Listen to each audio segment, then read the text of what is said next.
সেটাও সুন্নিয়াতের চিহ্ন হয়ে গেছে। যদি কোনো বইয়ের মধ্যে গুম্বাদে রাজা আঁকানো থাকে, যদি কোনো মাদ্রাসার গেটে গুম্বাদে রাজা থাকে, যদি কোনো মসজিদের সাইডে গুম্বাদে রাজা থাকে, যদি কোনো বাড়ির ওপরে গুম্বাদে রাজা থাকে, যদি কোনো ক্যালেন্ডারে গুম্বাদে রাজা থাকে, যে কোনো জায়গাতে যদি গুম্বাদে রাজা দেখা যায়, দুনিয়ার যে কোনো একজন সাধারণ মুসলমান বুঝে নেবে যে এই লোকটি হলো সুন্নি। বলেন সুবহানাল্লাহ। এজন্য আলা হযরত তো অনেক বড় কথা। আল্লাহ পাক ইমাম আহমদ রাজাকে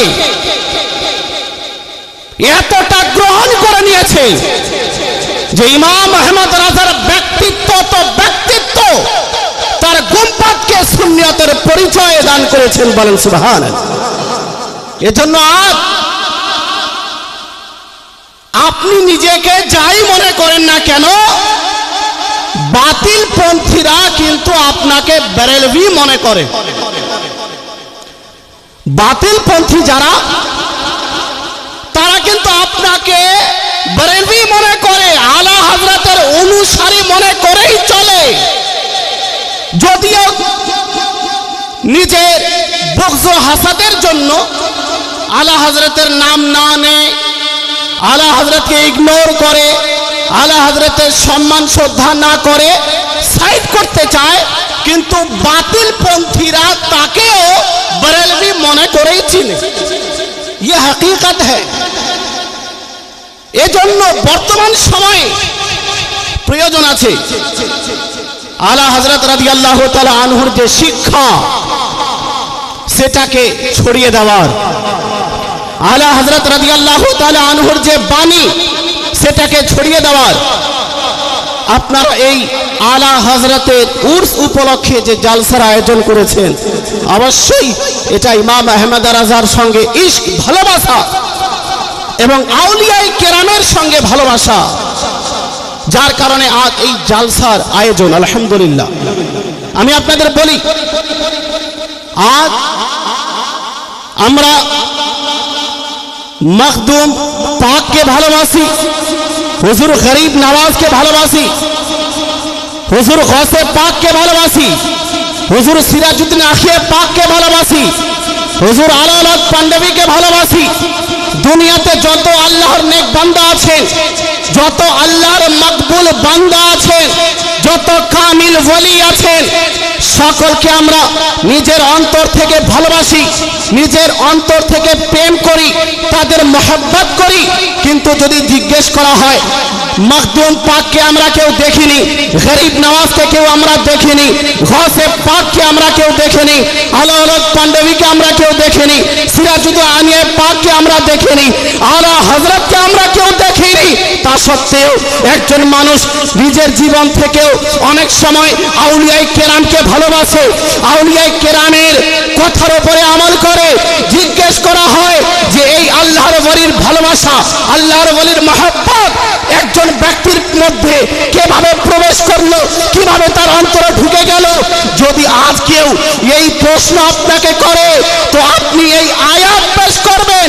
মহান আল্লাহ পাক পবিত্র কোরআনের মধ্যে ইরশাদ করেন, ইন্নাল্লাযীনা আমানু ওয়া আমিলুস সালিহাত, যেসব ব্যক্তিরা ঈমান আনয়ন করেছে, যারা ঈমান এনেছে এবং সৎ কর্ম করেছে, অচিরেই আল্লাহ পাক তাদের ভালোবাসা মানুষের অন্তরে ঢুকিয়ে দেবেন। বলেন সুবহানাল্লাহ। আল্লাহ পাক বললেন যে যারা মুসলমান তার সঙ্গে সৎ কাজ করেছে, ইবাদত বন্দেগীর মাধ্যমে আল্লাহ পাকের সন্তুষ্টি অর্জন করেছে, রাসূলের সুন্নাতের উপরে আমল করেছে, আল্লাহর নৈকট্য অর্জন করেছে, যারা ওলি ওলায়াত আল্লাহ যাদেরকে দান করেছেন, এদেরকে সাধারণ বান্দা মনে করিও না, এদের ভালোবাসা স্বয়ং আল্লাহ মানুষের অন্তরে ঢুকিয়ে দিয়েছেন। বলেন সুবহানাল্লাহ। এই আয়াতের ব্যাখ্যায় তাফসীর স্বরূপ একটি হাদিস আপনাদের শোনাই। হাদিসটি বর্ণিত হয়েছে বুখারী শরীফ প্রথম খণ্ড পেজ নম্বর 456 মধ্যে রাসূল করিম সাল্লাল্লাহু তাআলা আলাইহি ওয়াসাল্লাম বলেন, ইদা আহাব্বাল্লাহুল আবদা, আল্লাহ পাক যখন কোন বান্দাকে পছন্দ করে নেন, আল্লাহ পাক যখন কোন বান্দাকে ভালোবাসেন, নাদা জিবরিল আন্নাল্লাহ ইউহিব্বু ফুলানা, আল্লাহ পাক জিবরিলকে আওয়াজ দেন, হে জিবরিল, আমি আল্লাহ আমি অমুক বান্দাকে ভালোবাসি, ফাআহবিবহু, সুতরাং তুমিও ওই বান্দাকে ভালোবাসো। বলেন সুবহানাল্লাহ। ফায়ুহিব্বুহু জিবরিল, হযরতে জিবরিল আলাইহিস সালাম তাকে ভালোবাসতে আরম্ভ করেন। ফায়ুনাদি জিবরিল ফি আহলিস সামা, তারপরে আসমানি জগতে যত ফেরেশতা আছেন হযরতে জিবরিল ওই ফেরেশতাদের নিকটে আওয়াজ দেন এবং বলেন, ইন্নাল্লাহ ইউহিব্বু ফুলানা ফাহিব্বুহু, হে ফেরেশতারা শোনো, আল্লাহ পাক অমুক বান্দাকে ভালোবাসে, অমুক বান্দাকে পছন্দ করে, সুতরাং তোমরা অমুক বান্দাকে পছন্দ করো, অমুক বান্দাকে ভালোবাসো। ফায়ুহিব্বুহু আহলুস সামা, সুতরাং আসমানি জগতে যত ফেরেশতা রয়েছেন সকলেই ভালোবাসতে আরম্ভ করেন। শুধু ফেরেশতারাই নয়, তারপরে রাসূল করিম বলেন, সুম্মা ইউদাউ লাহুল কাবুল ফিল আরদ, তারপরে এই জমিনে যত মানুষ বসবাস করে, যে কোনো ধর্মের হোক না কেন, সকলের অন্তরে আল্লাহ পাক ওই নেক বান্দার ভালোবাসাকে ঢুকিয়ে দেন। বলেন সুবহানাল্লাহ। এই জন্যই আজ গরিব নামাজের দরবারে যেমন মুসলমানদের দেখতে পাওয়া যায়, অমুসলিমদের দেখতে পাওয়া যায়, মাখদুম পাকের দরবারে মুসলমানদের যেরূপভাবে দেখতে পাওয়া যায়, অমুসলিমদের দেখতে পাওয়া যায়, আলা হযরতের দরবারে মুসলমানদের দেখতে পাওয়া যায়, অমুসলিমদের দেখতে পাওয়া যায়। এর কারণ হলো রাসূল করিম বুখারীর মধ্যে বলেছেন, আল্লাহ পাক যখন কোনো বান্দাকে পছন্দ করে নেন, ভালোবেসে ফেলেন, আল্লাহ পাক ওই নেক বান্দার ভালোবাসা জগৎবাসীর অন্তরে প্রবেশ করিয়ে দেন। বলেন সুবহানাল্লাহ। এজন্য আজ আমরা যে আউলিয়ায়ে কেরামকে ভালোবাসি, তো এটা আল্লাহ পাকের প্রদত্ত নেয়ামত। আল্লাহ পাক আমাদের অন্তরে এই আল্লাহর নেক বান্দাদের ভালোবাসা ঢুকিয়েছেন। আজ যেহেতু আলা হযরত রাদিয়াল্লাহু তাআলা আনকে কেন্দ্র করে এই প্রোগ্রাম, এজন্য মনে করলাম আলা হযরত রাদিয়াল্লাহু তাআলা আন সম্পর্কে আমি কিছু বলবো। খুবই দুঃখের বিষয়, আলা হযরত রাদিয়াল্লাহু তাআলা আনহুর দুনিয়া থেকে যাওয়ার কতদিন হলো? আলা হযরতের ইন্তেকাল হওয়ার কতদিন হলো? হ্যাঁ, আপনারা আমাদের উলামা ইকরাম তো সব জানেন। কততম উরস এটা? 107। 107তম উরস আমরা পালন করছি। কিন্তু দুঃখের বিষয় যে আলা হযরতকে এখনো আমরা ভালোভাবে চিনতে পারিনি, এটা বাস্তব কথা। আলা হযরতের ব্যক্তিত্ব কি, আলা হযরতের জাত কি, আলা হযরত কে ছিলেন, এখনো আমরা আলা হযরতকে সঠিকভাবে চিনতে পারিনি। এজন্য আজ অনেকেই মনে করে আলা হযরত কি ছিলেন, উনি একজন মৌলভী সাহেব ছিলেন। আলা হযরত একজন মৌলভী সাহেব ছিলেন, উনি মুস্তাফা জানের রহমত পে লাখো সালাম লিখেছেন, কাফির দেওবন্দীদের উপরে কুফরের ফতোয়া দিয়েছেন, মহিলাদের মাজারে যেতে নিষেধ করেছেন। এই কয়েকটি কথা মানুষ আলা হযরত সম্পর্কে সাধারণত জানে, কিন্তু আলা হযরতের ব্যক্তিত্ব যে কত মহান, আলা হযরত যে কত জ্ঞানী, আলা হযরত যে কত বড় গবেষক, আলা হযরত যে কত বড় মুনাজির, আলা হযরত যে কত বড় লেখক, আলা হযরত যে কত বড় সুফি, আলা হযরত যে কত বড় আল্লাহর ওলি, এ সম্পর্কে মানুষ পুরোপুরিভাবে অবগত নয়। যার কারণে আজকাল মানুষ বলছে যে আলা হযরত এমন কে যার জন্য প্রোগ্রাম করার প্রয়োজন, আলা হযরত কে যার চর্চা করার প্রয়োজন, আলা হযরত একজন মৌলভী সাহেব ছিলেন। আরে শোনো, ইমাম আহমদ রাজাকে আজ ইনশাআল্লাহুল আজিজ, সময় তো খুব বেশি না, মোটামুটি 1 ঘন্টা, আলা হযরত এর ব্যক্তিত্বকে নিয়ে যদি আলোচনা করা যায় প্রত্যেকটি পার্টে কয়েক ঘন্টা সময় লাগবে। আলা হযরতের ব্যক্তিত্ব নিয়ে আলোচনা করার জন্য আলাদা আলাদা পার্ট আছে। আলা হযরতের ইলম, এটা একটি আলাদা পার্ট। আলা হযরত কত বড় আবিদ ছিলেন, আলা হযরত কত বড় খোদা ভীরু ছিলেন, আলা হযরত নিজের পিতা মাতার সম্মান শ্রদ্ধা কিভাবে করতেন, নিজের পীর ও মুর্শিদের সম্মান শ্রদ্ধা কিভাবে করতেন, হাজার হাজার অংশ আলা হযরতকে নিয়ে আলোচনা করার আছে। আমি তার মধ্যে কয়েকটি বিষয় ইনশাআল্লাহুল আজিজ আলোচনা করব। সর্বপ্রথম কোরআন থেকে যে আয়াতে কারিমা তেলাওয়াত করেছি, আল্লাহ পাক বলেন, যাকে হিকমত প্রদান করা হয়েছে তাকে প্রচুর কল্যাণ প্রদান করা হয়েছে। হিকমত, মনোযোগ দিবেন, আল্লাহ পাক বললেন যাকে হিকমত প্রদান করা হয়েছে তাকে প্রচুর কল্যাণ দেওয়া হয়েছে। হিকমত মানে কি?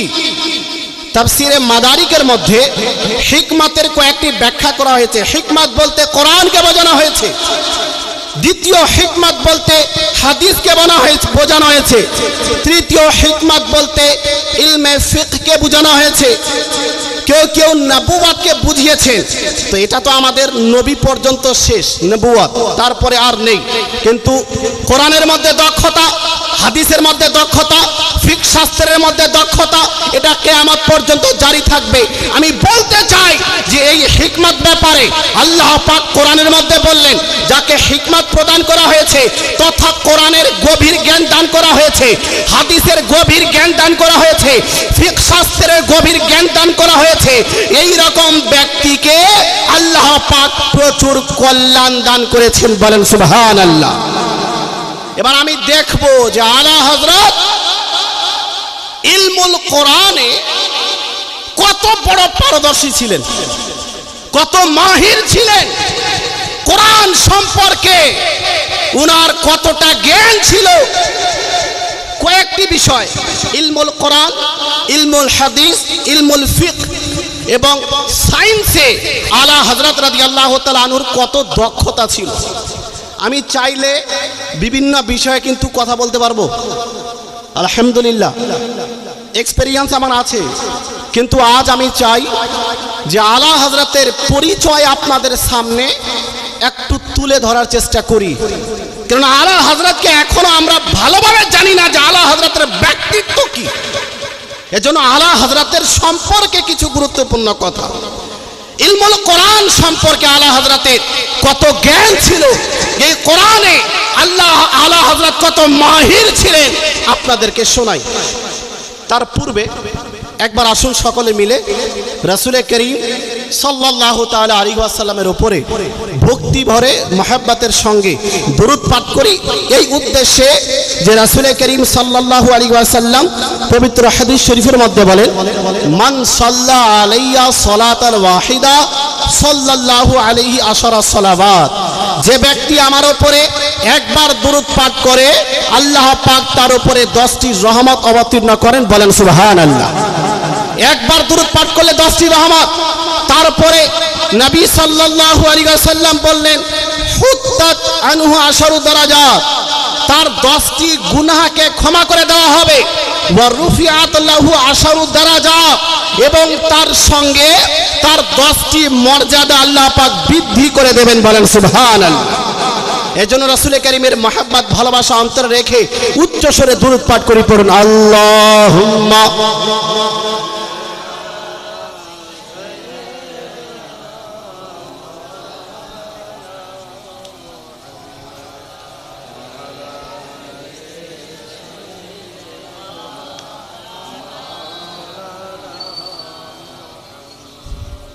সাল্লাল্লাহু তাআলা আলাইহি ওয়াসাল্লাম। কোরআন সম্পর্কে আলা হযরত রাদিয়াল্লাহু তাআলা আনহু কত গভীর জ্ঞান রাখতেন এ প্রসঙ্গে আপনাদের বলি। আলা হযরত যে কিতাবাদি লিখেছেন, আপনি যদি ওই কিতাবাদি অধ্যয়ন করেন, পাঠ করেন, তাহলে বুঝতে পারবেন যে এক একটি বিষয় নিয়ে আলা হযরত যখন আলোচনা করতে লেগেছেন, তো সাধারণ কোনো মুফতির কাছে গেলে, সাধারণ কোনো আলিমের দ্বীনের কাছে গেলে যদি কোনো বিষয় সম্পর্কে আপনি জানতে চান, তো হয়তো একটি আয়াত দিয়ে দলিল দিবে, দুইটি আয়াত দিয়ে দলিল দিবে, তিনটি আয়াত দিয়ে দলিল দিবে। কিন্তু আলা হযরত রাদিয়াল্লাহু তাআলা আন কোরআনের এত গভীর জ্ঞান রাখতেন যে কোনো বিষয়ে যখন আলা হযরতকে জিজ্ঞেস করা হতো, একটি নয়, দুটি নয়, তিনটি নয়, চারটি, পাঁচটি, 10টি, 20, 30, 40 নয়, এমন সময় আলা হযরত কোরআন থেকে দলিল দিতে গিয়ে 90টি আয়াত থেকে দলিল পেশ করেছেন। বলেন সুবহানাল্লাহ। আল আমনু ওয়াল ওয়ালা নামক কিতাবের মধ্যে যখন ওয়াহাবিরা এই আপত্তি করলো যে রাসূল করিমকে দাফিউল বালা বলা চলবে না, নবী বালা মুসিবত দূর করতে পারেন না, বালা মুসিবত দূর করার শক্তি কেবলমাত্র মহান আল্লাহ পাকের, এজন্য দুরুদে তাজ পাঠ করা যাবে না, এই কথা ওয়াহাবিরা যখন বলল, কেননা দুরুদে তাজের মধ্যে দাফিউল বালা বলা হয়েছে, অর্থাৎ রাসূল করিম বালা মুসিবত দূরকারী, এই জন্য আল্লাহ পাক কেবলমাত্র বালা মুসিবত দূর করতে পারেন, আল্লাহ ব্যতীত সৃষ্টি জগতে কেউ বালা মুসিবত দূর করতে পারেন না। এই আপত্তি যখন আলা হযরতের দরবারে রাখা হলো, আলা হযরত শুধুমাত্র কোরআন থেকে প্রায় 90টি আয়াত পেশ করে বললেন যে আল্লাহর প্রদত্ত ক্ষমতায় রাসূল করিম বালা মুসিবত করে দূর করতে সক্ষম আছেন। বলেন সুবহান। 90টি আয়াত। এ থেকে বুঝে নিতে হবে যে কোরআন সম্পর্কে কত জ্ঞান আলা হযরতের ছিল। যখন কানজুল ঈমানের অনুবাদ করার কথা আসলো,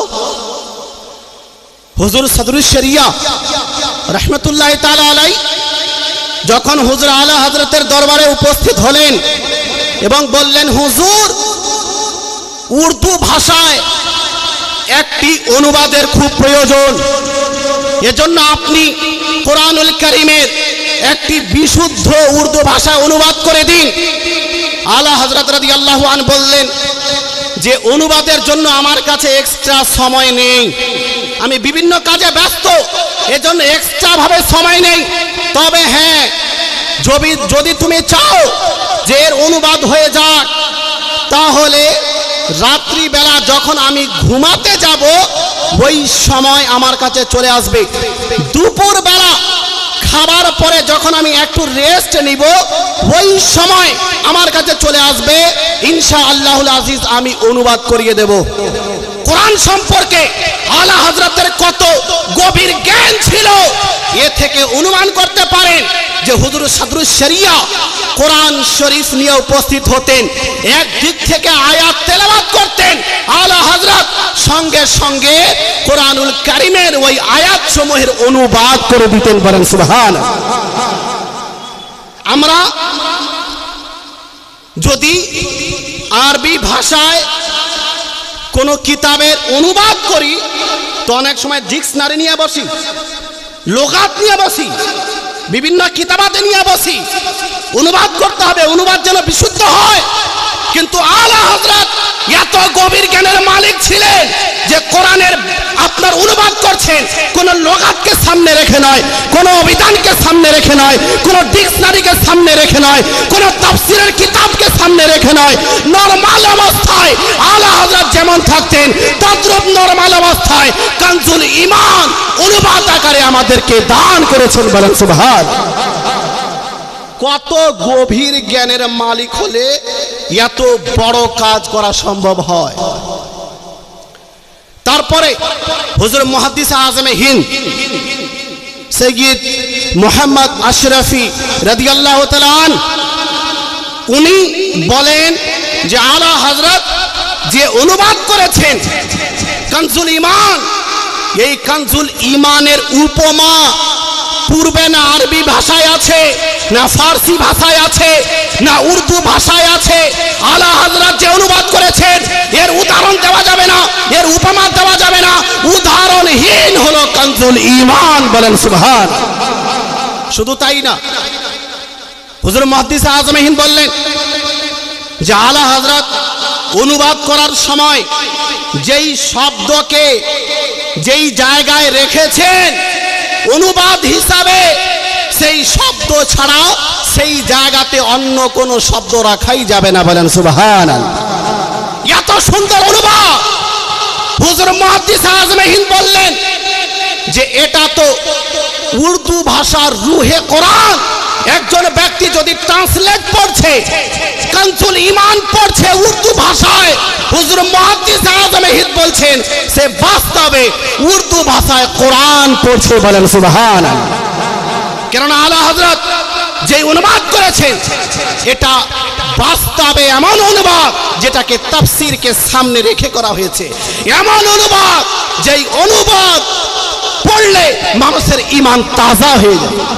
মুসলমান, আলা হযরত সম্পর্কে অনেকেই জানে না যে প্রায় 16টি তাফসীরের কিতাব হাসিয়া রূপে আলা হযরত লিপিবদ্ধ করেছে। মাদারিকের উপরে আলা হযরতের হাসিয়া, আল ইতকান ইমাম সুয়ুতির কিতাব তার উপরে আলা হযরতের হাসিয়া, তাফসীরে খাজিনের উপরে আলা হযরত হাসিয়া লাগিয়েছেন। তৎসঙ্গে আল্লামা হানিফ খান রাজভী বরেলভী উনি একটি কিতাব রচনা করেছেন, সংকলন করেছেন আলা হযরতের কিতাবাদি থেকে জামিউল আহাদিস। সেই কিতাবের 7, 8, 9তম খণ্ডে আলা হযরত রাদিয়াল্লাহু তাআলা আনহুর তাফসীরকৃত 600টি আয়াতের তাফসীর করেছেন। বলেন সুবহানাল্লাহ। নিশ্চিত রূপে আলা হযরতের মধ্যে এত দক্ষতা ছিল, আলা হযরত যদি চাইতেন 100 খণ্ডে কোরআনের তাফসীর করতে পারতেন, কিন্তু আলা হযরত বিভিন্ন কাজে ব্যস্ত থাকার কারণে এই কিছু আয়াতের তাফসীর এই জগৎকে দিয়ে গেছেন এবং প্রমাণ করেছেন আলা হযরতকে তোমরা দেখে নাও, আমি যদি চাইতাম কয়েক খণ্ডে আপনার কোরআনুল কারীমের তাফসীর করে দিতে পারতাম। বলেন সুবহানাল্লাহ। কোরআনুল কারীম সম্পর্কে গভীর জ্ঞানের মালিক হুজুর আলা হযরত ছিলেন। এরপরে আপনাদের শোনাই হাদিস সম্পর্কে। আলা হযরত হাদিস শাস্ত্রে, ইলমে হাদিসে কত মাহির ছিলেন, কত বড় পারদর্শী ছিলেন, কত বিজ্ঞ ছিলেন। আলা হযরত রাদিয়াল্লাহু তাআলা আনকে জিজ্ঞেস করা হলো, হুজুর আপনার অধ্যয়নে হাদিসের কয়টি কিতাব আছে? আলা হযরত রাদিয়াল্লাহু তাআলা বললেন যে প্রায় 50টি হাদিসের কিতাব আমি পড়ি এবং পড়াই। বলেন সুবহানাল্লাহ। কয়টি হাদিসের কিতাব? 50টি হাদিসের কিতাব আলা হযরতের নজরে উনি পাঠ করেন এবং পড়ান। আমি দায়িত্বশীলতার সঙ্গে বলছি, আজ এই যুগের বড় থেকে বড় মুফতি 50টি হাদিসের কিতাব পড়া তো দূরের কথা, নামই জানে না। বড় থেকে বড় মুফতি পড়া তো দূরের কথা, নাম জানে না। শুধু আলা হযরত এই 50টি হাদিসের কিতাব পর্যন্ত সীমাবদ্ধ ছিলেন না, বরং আল্লামা হানিফ খান রাজভী বরেলি শরীফ উনি যে একটি একাডেমি তৈরি করেছেন, আল ইমাম আহমদ রাজা একাডেমি, সেই একাডেমি থেকে আলা হযরতের লিখিত কিতাবাদি প্রকাশ করেন। আল্লামা হানিফ সাহেব লিখেছেন যে আমি যখন আলা হযরতের কিতাবাদি পাঠ করতে আরম্ভ করলাম, আলা হযরতের কিতাব অধ্যয়ন করতে লাগলাম, তো আমি দেখলাম যে আলা হযরত যত হাদিসের কিতাব থেকে দলিল পেশ করেছেন তার সংখ্যা প্রায় 400। বলেন সুবহান। কত? 400 হাদিসের কিতাব। আলা হযরত যে রেফারেন্স প্রদান করেছেন হাদিসের কিতাব থেকে তার সংখ্যা প্রায় 400। এত বড় গভীর জ্ঞানের মালিক ছিলেন ইমাম আহমদ রাজা। হুজুর মুহাদ্দিস আজমে হিন্দ রাদিয়াল্লাহু তাআলা বলেন যে ইলমে হাদিসে আলা হযরত এত বিজ্ঞ ছিলেন, এত দক্ষ ছিলেন, এত পারদর্শী ছিলেন যে ফিকহে হানাফির যে মাসআলা মাসাইল এর ভিত্তিতে যত হাদিস আছে ওই সমস্ত হাজার হাজার হাদিস সব সময় আলা হযরতের চোখের সামনে থাকতো। বলেন সুবহানাল্লাহ। শুধু হাদিস নয়, যারা তাদিল সম্পর্কে, উসুলে তাখরিজ সম্পর্কে পুরোপুরি জ্ঞান আলা হযরত রাখতেন। লক্ষ লক্ষ হাদিসের মধ্যে আলা হযরতের দৃষ্টিশক্তি ছিল। মুসলমান বলতে চাই যে আলা হযরত রাদিয়াল্লাহু তাআলা আন সম্পর্কে অনেকেই জানে না যে হাদিসের কত বড় পণ্ডিত ছিলেন। উনি সিহাহে সিত্তার উপরে হাসিয়া লিখেছেন, আবু দাউদ ব্যতীত। বুখারীর উপরে আলা হযরতের হাসিয়া, মুসলিম শরীফের উপরে আলা হযরতের হাসিয়া আছে, তিরমিজি শরীফের উপরে আলা হযরত হাসিয়া লাগিয়েছেন, নাসাই শরীফের মধ্যে আলা হযরত হাসিয়া লাগিয়েছেন, ইবনে মাজার মধ্যে আলা হযরত হাসিয়া লাগিয়েছেন, মুসনাদে আহমদ বিন হাম্বলের মধ্যে আলা হযরত হাসিয়া লাগিয়েছেন, তারপরে কানজুল উম্মালের মধ্যে আলা হযরত হাসিয়া লাগিয়েছেন, কিতাবুল আসারের মধ্যে আলা হযরত হাসিয়া লাগিয়ে দিয়েছেন। এই সমস্ত কিতাব সহ আরো একাধিক কিতাব মধ্যে আলা হযরত আরবি ভাষায় হাসিয়া লিখেছেন। এ থেকে বোঝা দরকার, এ থেকে অনুমান করা উচিত যে ইলমে হাদিসে আলা হযরত কত বড় মাহির ছিলেন, কত বড় পারদর্শী ছিলেন। বলেন সুবহানাল্লাহ। ইলমে হাদিস সম্পর্কে যদি বলা যায় আর অনেক বলা যাবে, কিন্তু আপনাদের আমি আজ শুধুমাত্র বোঝাচ্ছি ভালোভাবে যে আলা হযরতকে ছোট মোটো কোনো মৌলবি মনে করিয়েন না। আলা হযরতের দক্ষতা সম্পর্কে হুজুর সদরুল্লাহ ফাজিল রাহমাতুল্লাহ তাআলা আলাইহি বলেন যে ইমাম আহমদ রাজা যুগের শ্রেষ্ঠ ফকিহ ছিলেন, এমন একজন ফকিহ যার নিকটে বিশ্ব থেকে প্রশ্ন আসতো এবং আলা হযরত ওই সমস্ত প্রশ্নের জবাব দিতেন। বলেন সুবহানাল্লাহ। কেউ মনে করে যে আলা হযরতের প্রচার আলা হযরতের যুগে ছিল না, আলা হযরত নিজের যুগে পরিচিত হননি, আলা হযরত নিজের যুগে প্রসিদ্ধ ছিলেন না।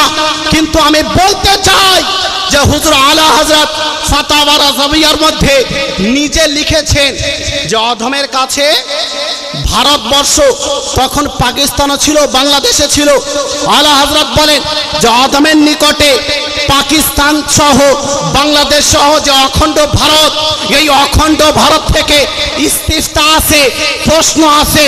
তৎসঙ্গে ভারতের যে নিকটবর্তী দেশ চীন, সেই চীন থেকে আমার কাছে প্রশ্ন আছে।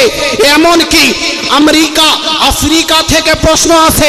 শুধু তাই না, রাসূলে কারীমের পছন্দনীয় শহর মক্কাতুল মুকাররমা, মদিনাতুল মুনাওয়ারা থেকে আমার কাছে প্রশ্ন আছে।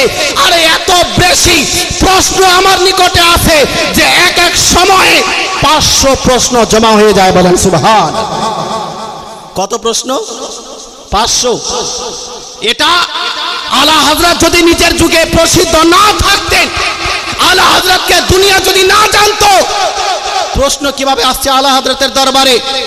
অনেকেই মনে করে যে প্রসিদ্ধ ছিলেন না, পরে কিছু বক্তা আলা হযরতের প্রচার করেছে। না, ইমাম আহমদ রাজার ব্যাপারে মক্কা শরীফের মধ্যে হযরত সৈয়দ উলুবি মালিকি রহমাতুল্লাহ আলাইহি বলেন, নারিফু বিতাসনিফাতিহি ওয়া তালিফাতিহি।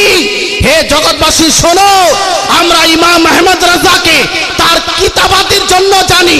তিনি যে কিতাব লিখেছেন ওই কিতাব পড়ে আমরা ইমাম আহমদ রাজাকে জানি। হুব্বুহু আলামাতুস সুন্নাহ ওয়া বুগদুহু আলামাতুল বিদআহ। হে জগৎবাসী শুনে নাও, আলা হযরত রাদিয়াল্লাহু তাআলা আনকে যে ব্যক্তি ভালোবাসে তা হলো সুন্নির পরিচয়। আর যে ব্যক্তি বুগদ ও হাসাদ করে, আলা হযরতের সঙ্গে শত্রুতা অবলম্বন করে, এই রকম লোক হলো বিদআতির পরিচয়। মনে রাখবেন, আলা হযরত নিজের যুগেই প্রচার হয়ে গিয়েছিলেন, নিজের যুগেই আলা হযরত রাদিয়াল্লাহু তাআলা আনকে লোক জানতো। এজন্য দেশ বিদেশ থেকে আলা হযরতের দরবারে প্রশ্ন আসতো। মনে রাখবেন, ফিকহ শাস্ত্রে আলা হযরত এত বড় পাণ্ডিত্য অর্জন করেছিলেন যা দেখলে মানুষ হয়রান হয়ে যায় যে এত গভীর জ্ঞানের মালিক একজন ব্যক্তি কিভাবে হতে পারে। উনাকে নিজের যুগের আবু হানিফা বলা হয়েছে, যে উনি নিজের যুগের ইমামে আজম ছিলেন, নিজের যুগে। আলা হযরত ফিকহ শাস্ত্রে এত পাণ্ডিত্য অর্জন করেছিলেন যে এক একটি প্রশ্নের জবাব দিতে গিয়ে ফিকহ শাস্ত্রের কিতাবাদি থেকে শতাধিক নুসুসে ফকাহে কেরামের উক্তি পেশ করতেন। বলেন সুবহানাল্লাহ। তালাবাই কেরাম আছেন, আমি তাদেরকেও বলতে চাই যে ফিকহ শাস্ত্রে আলা হযরতের এত গভীর জ্ঞান ছিল। হুজুর মুহাদ্দিস আজমে হিন্দ রাদিয়াল্লাহু তাআলা আনহু বলেন যে আমরা যখন আলা হযরতকে কোনো মাসআলা সম্পর্কে জিজ্ঞেস করতাম, হুজুর এই মাসআলার জবাব কোন কিতাবে পাওয়া যাবে, হুজুর আলা হযরত চারটি জিনিসের নাম বলতেন। চারটি জিনিস বলতে প্রথমত কিতাবের নাম বলতেন, যে ওই মাসআলা কোন কিতাবের মধ্যে আছে, তারপরে কত নম্বর পৃষ্ঠায় আছে, তারপরে কত নম্বর লাইনে আছে এবং কি ইবারত আছে, ইবারত সহ লাইন সহ পৃষ্ঠা সহ আলা হযরত দলিল দিয়ে দিতেন। বলেন সুবহানাল্লাহ। রাদ্দুল মুহতার থেকে, আলমগিরি থেকে, আল মাবসুত থেকে, এই রকম কিতাবাদি থেকে আলা হযরত শুধু নাম নিতেন না, বরং পৃষ্ঠার নাম বলে দিতেন। কত বড় গভীর জ্ঞানের মালিক হলে এত বিজ্ঞ হতে পারে। হুজুর মুহাদ্দিস আজমে হিন্দ বলেন যে আমি জেনে শুনে অনেক সময় ট্রাই করতাম, জেনে শুনে আমি চেক করতাম আলা হযরতকে, যে উনার এত বোধ শক্তি, এত মুখস্থ বিদ্যা, যে কোন সময় তো মিস্টেক হবে, কোন জায়গাতে পৃষ্ঠায় মিস্টেক হবে, এবারতে মিস্টেক হবে, কোথাও তো হবে। আমি জেনে শুনে প্রয়োজন না পড়ার পরেও আলা হযরতের দরবারে গিয়ে জিজ্ঞেস করতাম, হুজুর এই মাসআলা কোথায় পাবো? সঙ্গে সঙ্গে আলা হযরতের কিতাবের নাম বলতেন, পৃষ্ঠা নম্বর বলতেন, লাইন নম্বর বলতেন, আরবি ইবারত পড়ে বলে দিতেন। বাস্তবে আপনার কি বলে ঠিক মিলে যেত পরক্ষণে। হুজুর মুহাদ্দিস আজমে হিন্দ বলেন যে আমি এটা চেক করতাম, কিন্তু খোদার কসম কোনদিন আলা হযরতের হাওয়ালা কোন দিক থেকে ভুল হয়নি। বলেন সুবহানাল্লাহ। এত বড় পারদর্শী ছিলেন ফিকহ শাস্ত্রের মধ্যে। আলা হযরত রাদিয়াল্লাহু তাআলা যখন মক্কা শরীফে গেলেন, শাস্ত্রে এত গভীর জ্ঞানের মালিক, যখন আলা হযরত ফিকহ শাস্ত্রে কিতাবাদি লিখতে আরম্ভ করেন, ইমাম আহমদ রাজা 100 থেকে 150 পর্যন্ত জুজইয়া নিজের কিতাবের মধ্যে নকল করে দিতেন। যেমন আপনি উঠিয়ে দেখুন জুবদাতুজ জাকিয়া লি তাহরিমি সুজুদি তাহিয়া, যখন আলা হযরত লিখতে আরম্ভ করলেন 100-র বেশি ফিকহ শাস্ত্র থেকে জুজইয়া পেশ করে প্রমাণ করেছেন যে সম্মানার্থেও কাউকে সাজদা করা চলবে না।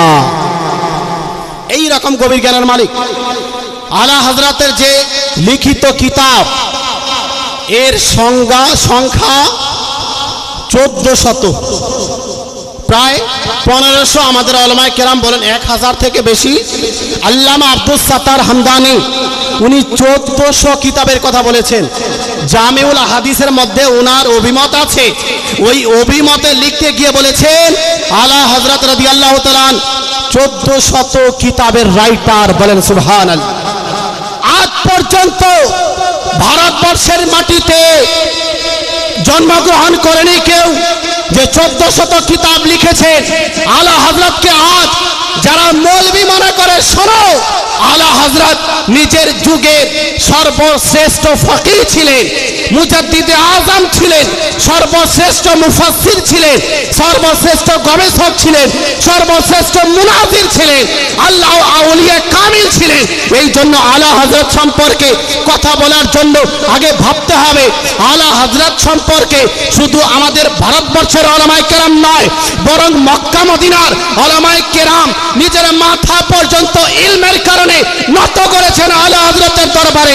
আলা হযরত এত বড় আলিমে দ্বীন ছিলেন, যখন মক্কা শরীফে আলা হযরত রাদিয়াল্লাহু তাআলা আনহু গেলেন, ওয়াহাবিদের পক্ষ থেকে কয়েকটি প্রশ্ন দেওয়া হলো যে এই আলা হযরত হলো সেই লোক যে এই আকীদা রাখে আল্লাহ পাক নিজের নবীকে ইলমে গায়ব দান করেছেন, নবী ইলমে গায়ব সম্পর্কে অবগত। এই জন্য আলা হযরতকে প্রশ্ন করা হোক, দেখা যাক উনার কাছে দলিল আছে কিনা। যখন আলা হযরতের দরবারে এই প্রশ্ন রাখা হলো যে রাসূল করিম সাল্লাল্লাহু আলাইহি ওয়াসাল্লাম ইলমে গায়ব সম্পর্কে অবগত কিনা, তখন আলা হযরত অসুস্থ অবস্থায় ছিলেন প্রায়, তা সত্ত্বেও আলা হযরত যখন নিজের জ্ঞানকে প্রকাশ করার ইচ্ছা করলেন তো 8 ঘন্টার মধ্যে আদ-দাওলাতুল মাক্কিয়া বিল মাদাতিল গায়বিয়া প্রায় 300 পেজের আরবি ভাষা কিতাব বিনা কোনো কিতাবে কোনো লাইব্রেরিতে না গিয়ে নিজের মুখস্থ বিদ্যাকে সামনে রেখে এত বড় একটি কিতাব রচনা করে প্রমাণ করে দিলেন যে আমি আলা হযরত যেই আকীদা রাখি আল্লাহ পাক নিজের হাবিবকে ইলমে গায়ব দান করেছেন, এটা কোরআন থেকে প্রমাণিত, সহিহ হাদিস থেকেও প্রমাণিত। বলেন সুবহান। আলা হযরত এই রকম ভাবে বহু অসংখ্য কিতাব লিখে রেখেছেন। সময় হয়ে গেল, লাস্ট কথা আপনাদের বলে শেষ করি। আজ অনেকেই আছে যারা আলা হযরতের উপরে অপবাদ দেয় যে সুন্নিদের মধ্যে যে সমস্ত বিদআত প্রচলিত এর প্রচারক হলেন আলা হযরত ইমাম আহমদ রাজা, নাসির হলেন আলা হযরত, উনি এই বিদআতের প্রচার প্রসার করেছেন। নাউজুবিল্লাহ। আজ সুন্নিরা মাজারে গিয়ে সাজদা করে, এটা আলা হযরতের দেওয়া শিক্ষা। তাওয়াফ করে, এটা আলা হযরতের দেওয়া শিক্ষা। মহিলারা মাজারে যায়, এটা আলা হযরতের দেওয়া শিক্ষা। মাজারে অন্যান্য জায়গাতে যে বিদআত করা হয় এটা আলা হযরতের দেওয়া শিক্ষা। নাউজুবিল্লাহ মিন যালিক। কিন্তু মনে রাখবেন এটা 100% আলা হযরতের উপরে অপবাদ। খোদার কসম করে বলি আলা হযরত শিরক ও বিদআতের প্রচারক ছিলেন না, বরং আলা হযরত শিরক ও বিদআতের বিনাশক ছিলেন। বলেন সুবহান। আলা হযরত সুস্পষ্টভাবে ফতোয়া প্রদান করলেন মাজারে গিয়ে সম্মানার্থে হোক কোন পীরকে কোন দরবারকে সাজদা করা যাবে না, আল্লাহর ওলিকে সাজদা করা যাবে না। এই যে অপবাদ ওয়াহাবিরা দিচ্ছে যে আলা হযরত নাউজুবিল্লাহ সাজদা করার কথা বলেছেন, আরে শয়তান শোনো, আলা হযরতের কিতাব পাঠ করো। আলা হযরত লিখে দিয়েছেন আয-যুবদাতু যাকিয়া লিতাহরিমি সুজুদি তাহিয়া, 40টি হাদিস নকল করে শতাধিক জুজইয়া ফিকহ শাস্ত্রের কিতাব থেকে উক্তি নকল করে প্রমাণ করেছেন যদি কেউ আল্লাহ মনে করে ইবাদতের উদ্দেশ্যে কোন পীরকে কোন মাজারে গিয়ে সাজদা করে সে মুশরিক হয়ে যাবে, কাফির হয়ে যাবে। আর যদি সম্মানার্থে সাজদা করে তবুও সম্মানার্থে সাজদা করা হলো হারাম। তো এরা কোন মুখ দিয়ে আলা হযরতের উপর অপবাদ দেয়? আলা হযরত বলেন তাওয়াফ এটা কেবলমাত্র কাবা শরীফের সঙ্গে নির্দিষ্ট। কাবা বাদ দিয়ে কোন জায়গার তাওয়াফ করা যাবে না। তাওয়াফ করা সম্পূর্ণভাবে এই মাজারের হোক, খানকাহের হোক, অন্য কোন জায়গার হোক, কাবা বাদ দিয়ে সম্পূর্ণভাবে তাওয়াফ করা হারাম। আজ যে কিছু লোক এই তাওয়াফ করে এটা আলা হযরতের দেওয়া শিক্ষা নয়, আলা হযরত সরাসরি ভাবে এটাকে নিষেধ করেছে।